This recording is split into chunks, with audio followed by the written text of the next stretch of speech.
دیگه در خدمت آقا محمد حسین صفاکرم عزیز هستیم. آقا خیلی خوشحالم که امروز تشریف آوردید. کتاب سال 94 و 5 رفتم با این شرکت که هنوزم هست شرکت.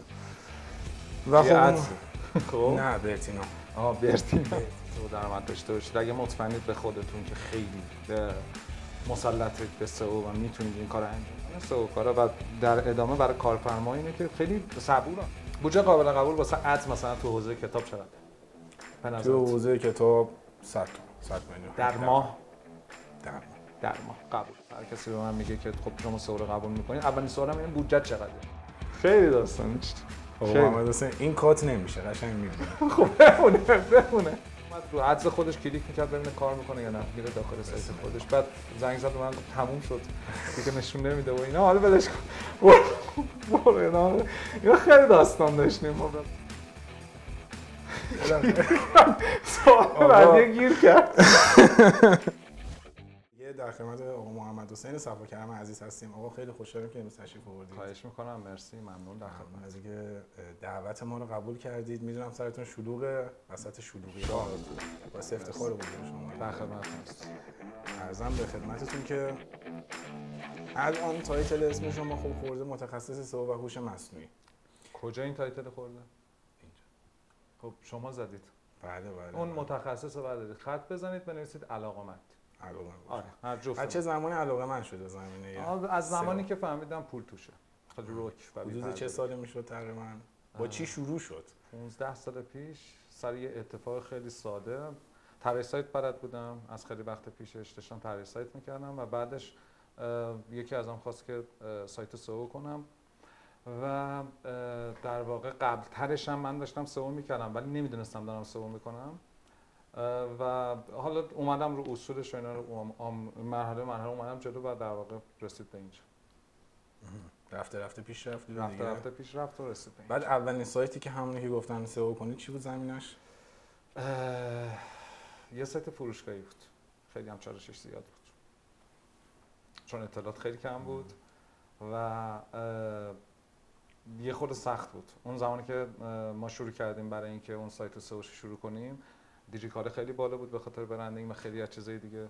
اوایل دهه 90 تقریبا میشد. قبل ترش هم کار کرده بودم ولی سئو با طراحی با هم قاطی شده بود و با هم دیگه تلفیقی بود. نهایتا ما محتوا می‌زنیم 4 تا لینک داخلی می‌دیدیم خیلی چیزای دیگه ولی خیلی فوکوس نبودیم روش چون خیلی معنا نداشت. و اگه حالا بخوام بگم که دقیقاً از کجا تو ایران خیلی مد شد 95 96 به اینور دیگه آروم آروم سئو شناختن و آروم آروم خیلی داشتن روش فوکوس می‌کردن ولی داستان از اوایل دهه 90 شروع شد. خیلی جالب برام شما من تماس گرفتم با شما گفتی آقا بدون حذف مستقیم هر چیزی گفتم هیچی حذف نشه. حالا ما اینجا سوالات واسه سخت‌ترش کنیم دیگه. آره بکنید. اوکی بکن. باشه چشم. هر کاری دوست دارید. اون زمینه‌ای که همون سایت اولیه زمینش دقیقاً چی بود؟ فروش محصولات دیجیتال، لوازم جانبی موبایل دقیقاً. اگه بخوام اینطوری بگم. یعنی می‌خواست یه جوری مکمل دیجیکالا باشه. دیجیکالا اگه اولش یادتون باشه، حالا نمی‌دونم شما یادتون یا نه، اولش که دیجیکالا اومده بود، وقتی وارد محصول دیجیتال شد، با دوربین اون شروع کرد. حالا اون اواسط دهه 80 رو ول کنیم بریم اینور، اوایل دهه 90 دیوار بود، دیجیکالا بود با چند تا سایت دیگه دیجیتال بود، یه هم چیزی و بعضی از سایت‌های دیگه موبایل داتایا بود یه هم چیزی یه چند تا سایت بودن که با هم دیگه داشتن رقابت می‌کردن. این می‌خواست مکمل اونا باشه. اون زمان اونا مکملا رو نداشتن، یعنی لوازم جانبی مثل حالا هدفون و هدست و نمیدونم قاب و نمیدونم چسب. هنوز سایت هستش؟ دامنش دست خودم ولی دانه. بعد چی شد که دیگه سئو نکرد؟ آقا من این سوالاتو میپرسم به جهت اینه دوستانی که الان دارن سئو میکنن و پروژه دستشونه بدونن که چه اتفاقی در یک پروژه ممکنه اتفاق بیفته. از ایران خارج شد. از ایران خارج شد. و دامنه رو سپرد به منم دیگه دیدم که فعلا وقت کار کردن روشون ندارم. فعلا دامنه رو فقط دارم تمدید میکنم. پس به سعادت رسیدم. آره اون راحت شد اصلا. آره منم تو کانادا دارم کار میکنم. خب بعد شما اون موقع بزنین نذار که آقا منم برم.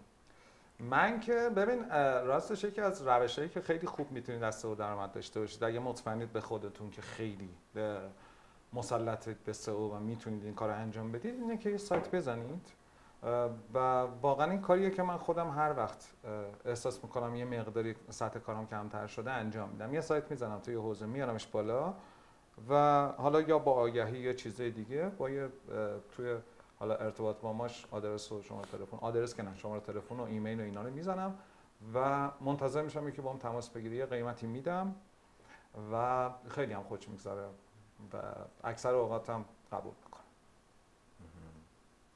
بعد چون مردم ایران دوست دارن زمانو بخرن و بیشترین چالششون تو سئو اینه که اون زمانه رو به دست بیارن. یعنی شما کلا سئو میکنید که به گوگل پول ندید، چون راه خیلی سادهش اینه که شما گوگل ادز برید دیگه و سئو میکنید که به گوگل پول ندید در واقع. ولی خیلی از جاها توصیه من اینه که یا همزمان با هم دیگه گوگل ادز و سئو رو با هم دیگه پیش برن، یا اینکه اصلا کلا گوگل ادز برن. خیلی جاها میصرفه، طرف مثلا محصول داره، مثلا این لیوانو داره، این ماگو داره و این محصولش انقدر ارزش داره آقا $2 $5 حتی $10 بده به گوگل به خاطر اینکه ادز بره، انقدر وای نسته صبر نکنه.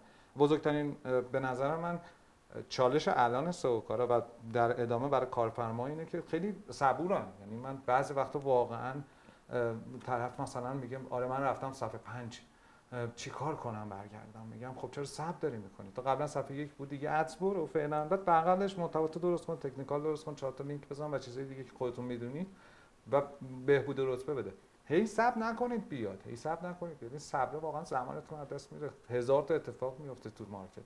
خب الان یه چیزی، من مثلا اولین ادزام برای سایت کتاب سال 94 و 5 رفتم با یه شرکتی که هنوزم هست شرکت و خب خب نه برتینا. برتینا خب رفتیم و سال 94 و 5 خب خوبم بود، اوکی بود. اما الان که خب مسلما من و شما که سرمون شلوغ وقت نداریم بشینیم خودمون کمپین منیجری بکنیم باز سرش کامل، من به شخصه میدم اکانت منیجر. به این مرحله رسید که اکانت منیجرها واقعا گزارش‌های واضح و مشخصی نمیدن. یعنی در واقع بخوام لفظش ناپسند استفاده بکنیم انگار نیست میشه. این چالش هم هست برای کارفرما. مثلا کارفرما خیلی اوقات با آژانس تماس میگیره، بچه‌ها جواب میدن، میگه آقا میاد جلسه حضوری میگه آقا من ادزم رفتم نتیجه نگرفتم، مثلا دیگه سئو هم نمیخوام بکنم. ببین تو ادز رفتم و نتیجه نگرفتم خیلی المانا وجود داره، ولی بزرگترین المانش اینه که یک بودجه چقدره. مثل خود سئو بودجه مهمترین عامله و بزرگترین چالش از نظر من تو سئو بودجه است. من میخوام سئو کنم اصلا غلطه. اولین سوالی که از هر کسی به من میگه که خب شما سئو رو قبول میکنید، اولین سوالم اینه بودجه چقدره؟ میگه شما چقدر پیشنهاد میدید؟ میگم تو چقدر بودجه میخوای بذاری؟ اول تو بودجه‌تو به من بگو N تومن در ماه، من بر اساس N تومن در ماه تو بیام تعیین استراتژی کنم. خب نکته مهم تو ادزم همینه، بودجه خیلی مهمه و کسی که داره کار انجام میده چقدر به کار مسلط. ببین یه کسی که داره ادز میره باید قبلش سئو مسلط باشه یا حداقل یه حد خیلی زیادی از سئو رو بدونه. خیلی از کسایی که دارن ادز میرن با احترام به همشون یه کلاس، یه دوره چند جلسه‌ای یا نهایتاً توی یوتیوب چند تا ویدیو دیدن از اون دوستمون و ادز کار شدن و در واقع دارن تست و ترای میکنن با بیزینس‌های مردم و این غلط. به کسی بسپرید حتی اگر چیزش بالاست، حتی اگر اسکوند یا اون درصدی که میگیره بالاست، به کسی بسپرید که مسلط تره. طبیعتاً تو دراز مدت سودش خیلی بیشتره.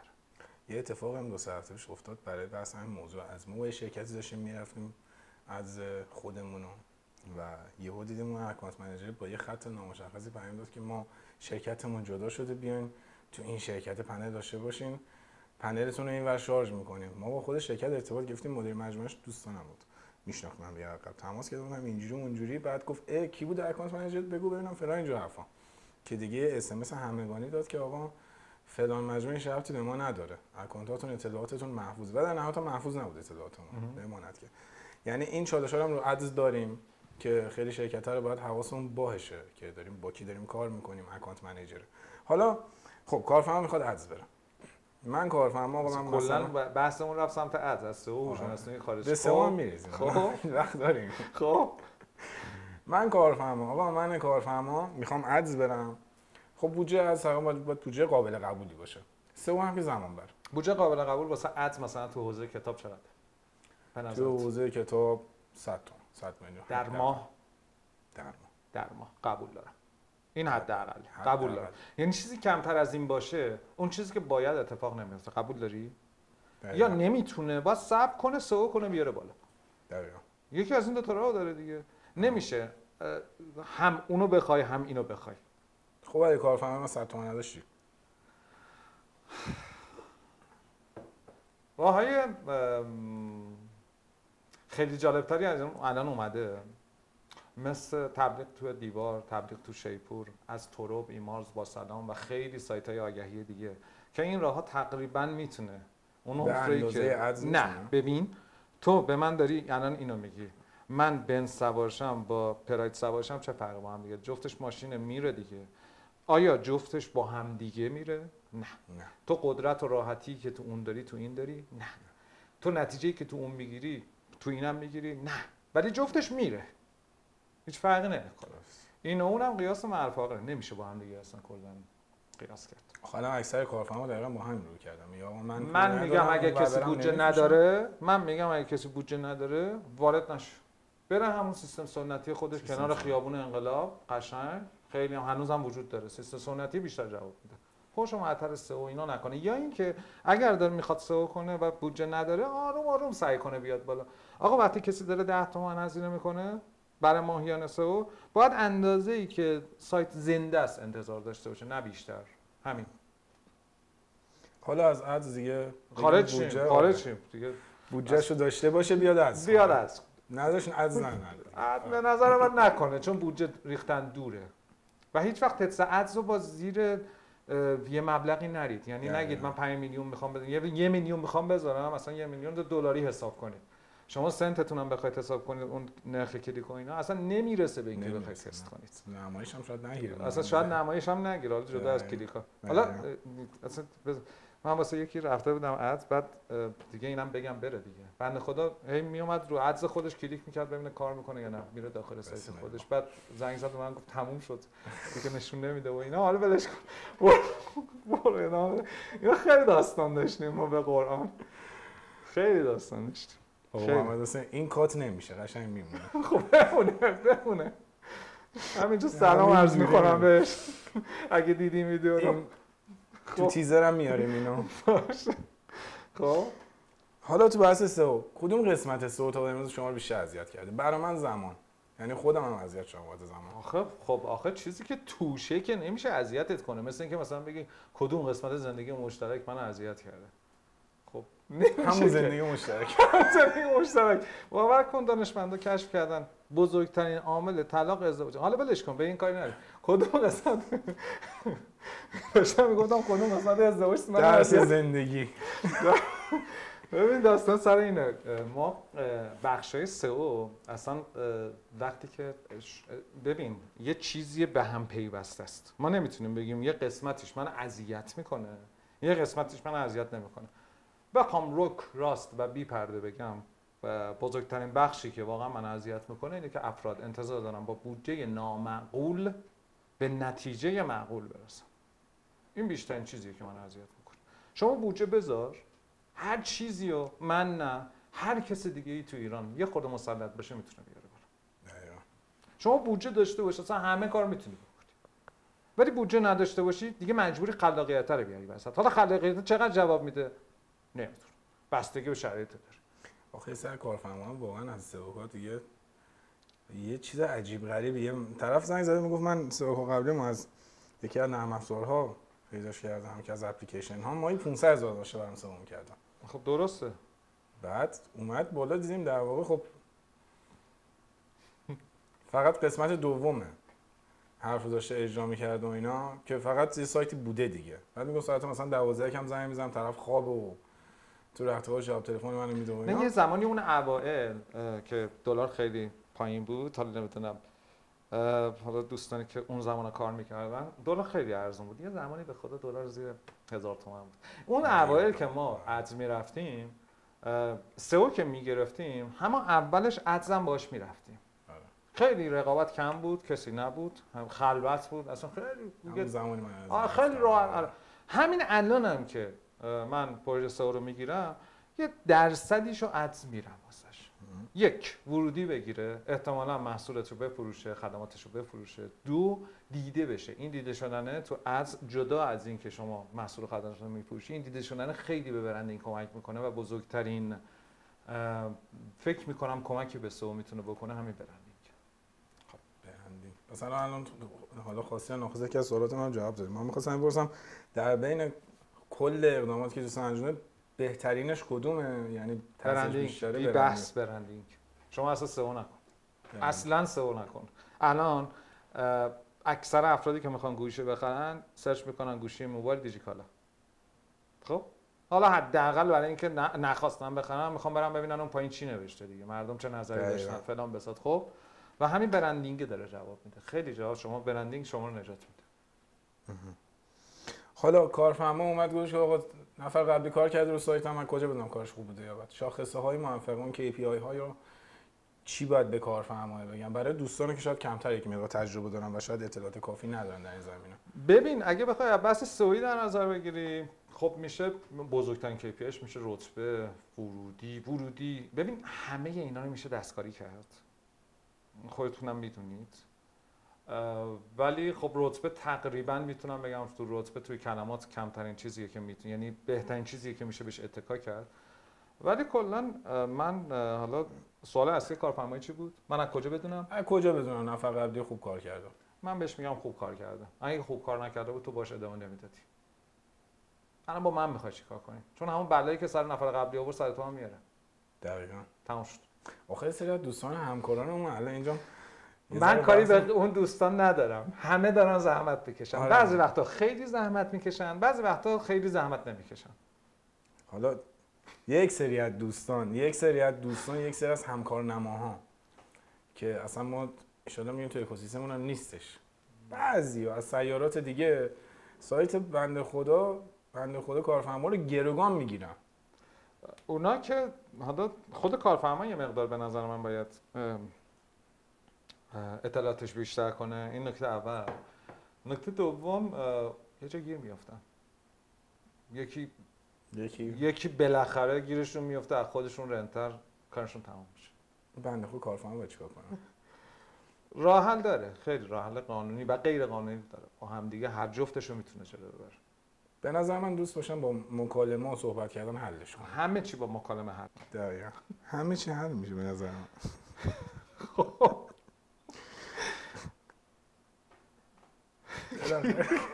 سوال بعدی گیر کرد. بریم بحث AI. چقدر میتونه پیش بره؟ کی جای ما رو میگیره؟ هیچ وقت جای ما رو نمیگیره. ببین توی AI یه بحثی که وجود داره اینه که الان در واقع AI داره کمک میکنه به ما. کار تحلیلی انجام میده، کار ریسرچ انجام میده. ابزارهای AI برای کسی که چیزی از سئو نمیدونه یا مسلط نیست به درد نمیخوره. نمیتونه من برم بگم به AI بگم فلان کارو بکن و خروجی رو بردارم بر اساس اون انجام بدم. تو تا ندونی چی خوبه چی بده نمیتونی با AI کار کنی. تو همه شغل‌ها همینه. مثلا خیلی ادعا میکنن که نمیدونم طراح سایت با AI به فنا میره. آره ممکنه چند سال دیگه انقدر هوش مصنوعی پیشرفت کنه که طراح سایت دیگه به فنا بره و در واقع شما با وردپرس مستقیما ورود کرده. آره ممکنه این اتفاق بیفته. ولی چیزایی که تحلیلیه نه نمیشه. الان سئو از نظر من یه کار تحلیلیه، یه کار نسبیه، یه کار مطلق نیست. ببین طراح سایت شما از یه جایی شروع می‌کنی به یه جایی تموم می‌کنی، تمام. خب نهایتا پشتیبانی و چیزای دیگه. ولی تو سئو اینو نداری. تو کارهایی که تکرار شونده است امکان داره AI جاشو بگیره. ولی کارهایی که تکرار شونده نیست و تحلیلیه بعید میدونم به این سادگی جاشو بگیره. در واقع الان AI داره به ما کمک میکنه و خیلی خیلی خیلی کمک میکنه. یکی از دوستان چند شب پیش حرف خوبی از دفتر نشسته بود. آقا من روزی میبینم که این ربات‌ها این هوش مصنوعی یک سری ربات قرار بگیره و حمله کنه و هممون مثل فیلم‌ها. میگفت من همچین روزی هم میبینم. گفتم آقا ان شاءالله که از زمان ما نه. احتمالاً فیلم یا سریالی دیده بوده مرتبط با این. آره. و خب بهش تبریک شب قبلش دیده بوده خواب. آره همون احتمالاً یه همچین اتفاقی افتاده بوده. حالا یا دلایل دیگه. آقا الان اگه بخوای به کسی توصیه کنه که عزیزترین کس زندگیت توصیه میکنی وارد سئو بشه؟ بستگی به علاقه‌اش، بستگی به خلاقیتش. ببین اینطوری نمیشه من توصیه میکنم مثلا من نمیتونم برم یکی بیاد مثلا نمیدونم من برم به یکی بگم توصیه میکنی من وارد مکانیکی بشم. من با آچار رو نمیدونم فلان و بساط مثلا دوست دارم انقدرم روغنی بشه نمیدونم. یکی ببین اولین موضوعی که ما میخوایم یه نفر رو وارد کنیم بحث علاقه‌شه، ولی کافی نیست، فقط علاقه کافی نیست. 2 خلاقیتشه، چون تو سئو باید خلاقیت هم داشته باشی، غیر از این باشه باختی، وقتت از دست میدی. ما سئو میکنیم واسه چی؟ واسه اینکه وقت رو حفظ کنیم، وقت رو بهینه کنیم، ما زودتر به نتیجه برسیم. کسی که تجربهش رو داشته باشه، علاقه‌اش رو داشته باشه، خلاقیت هم داشته باشه، تمام اینا کنار هم یه سئو کار خوب در میاد. خب و به خاطر همین باید همیشه سعی کنه که آپدیت باشه. آپدیت بودن خیلی مهمه که مثلا از ابزارهای هوش مصنوعی استفاده کنه که زمانش رو کمتر مصرف کنه، حتی تحلیلاش هم بسپره به هوش مصنوعی و سعی کنه ابزارهای جدید یاد بگیره که اون زمانه رو سعی کنه کمتر کنه که زودتر به نتیجه برسه. این اونا رو موفق میکنه. به اون عزیزن که از زندگی نمیگه سئو توش پوله. آخه الان تو خیلی چیزا پوله. همین الان من بخوام آخه مثال بزنم نمیتونم. البته الان دیگه تو لوله کشی پول هست، ولی خب من الان توصیه کنم هر کس دوست داره بره تو لوله کشی، نه نمیتونم این کارو بکنم. دقیقاً. حالا فکر میکنی اگه بهت بگن یک آرزو داری که این آرزو رو انجام بده و مرتبط با کارت باشه، آرزو تو کار چیه؟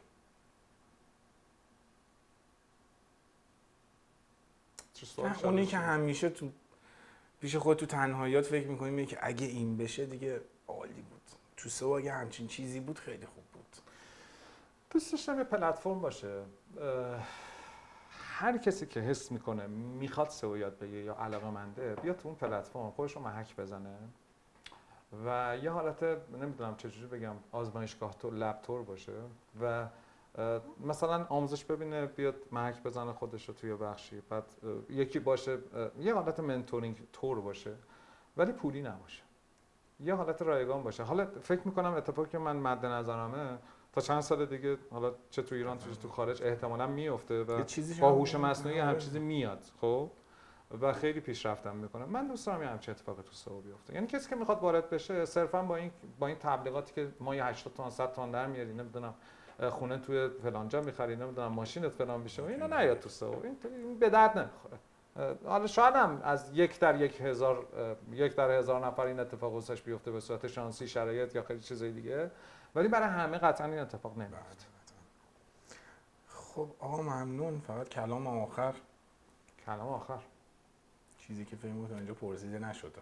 کلام آخر، اگر ادعا میکنید که اشرف مخلوقاتید، یعنی یه اسم خودتون انسان میدونید، خیلی جا مثل انسانا، مثل اشرف مخلوقات برخورد کنید، چه تو کارتون، چه تو زندگیتون، چه هر جایی که هستید و حتی مثل اون فکر کنید، مثل اون تصمیم بگیرید، مثل اون قدم بردارید، مثل اون کار کنید، مثل اون، یعنی واقعا اشرف مخلوقات رو توضیح بدید واسه خودتون و سعی کنید. من تو مسابقه قبلی هم گفتم سعی کنید یه جوری زندگی کنید که اینجوری اگه زندگی کنید به نظر من بهترین زندگی رو خواهید داشت، که فکر کنید آخرین روزیه که دارید زندگی میکنید. صبح که از خواب بلند میشید سعی کنید کسی رو ناراحت نکنید، تا جایی که میتونید آدما رو خوشحال کنید. شاید واقعا آخرین باریه که اون فرد رو میبینی، چه تو اون فرد رو میبینی چه اون فرد تو رو میبینه. خیلی سئویی نبود قبول دارم، ولی واقعا لازمه خیلیامون اینا بدونیم که یه جایی تموم میشه. هر چی که ساختیم، هر چی که داریم، هر چی که هست و نیست میذاریم خداحافظ. ممکنه همین یه ثانیه بعد از این مصاحبه باشه برای من، خدا نکنه و خدا بکنه اینا هم جواب نمیده تو این مورد، چون خدا نیست که میکنه، در واقع بنده خداست. ولی در اصلش رو بخوایم در نظر بگیریم اینه که ما فانیم، ما رفتنیم. تو سئو هم همینه، همه چی نسبیه، ما با نسبیت طرفیم. یعنی ما واقعا قطعا نمیدونیم اگه این کار انجام بدیم آیا این اتفاق میفته، حتی اگه قبلا تجربه کرده باشیم ممکنه نتیجه یه چیز دیگه باشه. یا اینکه بهتر بگم سعی کنید بدون اینکه صفا کلام نام یا هر کس دیگه یه چیزی میگه بذار سئویش کنم تو سئو، بدون اینکه بر اساس نظر اون پیش برید خودتون تست کنید و این بهترین راهه واسه اینکه یاد بگیرید، تجربتون زیاد بشه و نترسید. تنها راهی که میتونم بگم برای اینکه ما موفقیت کامل تو زندگیتون تو کارتون برسید اینه که نترسید. موفقیت اکثر شماهایی که دارید این ویدیو رو میبینید پشت ترساتون. نترسید، یه چیزی میشه دیگه، ته تهش اینه که شکست میخورید ولی ازش درس میگیرید برای قدم بعدی. البته این جمله رو که گفتی بود 1 دقیقه بعد 1 ثانیه بعد من تقریبا این تجربه مشابهش رو داشتم برای خودم. حالا اون مقطع رد کردیم و الان اینجا نشستی دیگه. آره. و هیچ چیزی معلوم نمیکنه. واقعا هم چیزی معلوم نمیکنه. واقعا معلوم نمیکنه. یعنی به مدرسه رسیدی گفتم خب من این همه چی تمام، خداحافظ. ولی خب رد کردم اونجا واقعا اثبات شد. حالا ان شاءالله برای هیچ کسی پیش نیاد، ولی برای هممون پیش میاد. بالاخره یک سوت پایینی داریم هممون. خب تمام شد. حالا ان شاءالله ماشاءالله برای هممون پیش میاد دیگه. تاش میخوام آقا چرا میترسیم؟ آقا ما هممون میخوایم بمیریم. راستش اینه. پس اگر داری یه کاری انجام میدی در نظر بگی ممکنه فردایی نباشه. اگه داری به یکی ظلم میکنی، اگه داری حق یکی رو میخوری، اگه داری از یکی رد میشی، اگه داری خودت میدونی با خودت چندی، اصلا فرضاً بگیریم اون طرف هیچ چی وجود نداره و هیچ کس هیچ جایی تو رو نمیدونم محاکمه نمیکنه یا هر چیزی که بقیه دارن میگن. حتی این فرضاً بگیریم، ببین با خودت چندی اصلا ارزش داره این همه کار بکنی که به چی؟ تاش میخوای بذاری بری؟ دیگه ادامه ندم، خیلی دارک شد. مرسی، ممنون، تشکر. دم شما گرم.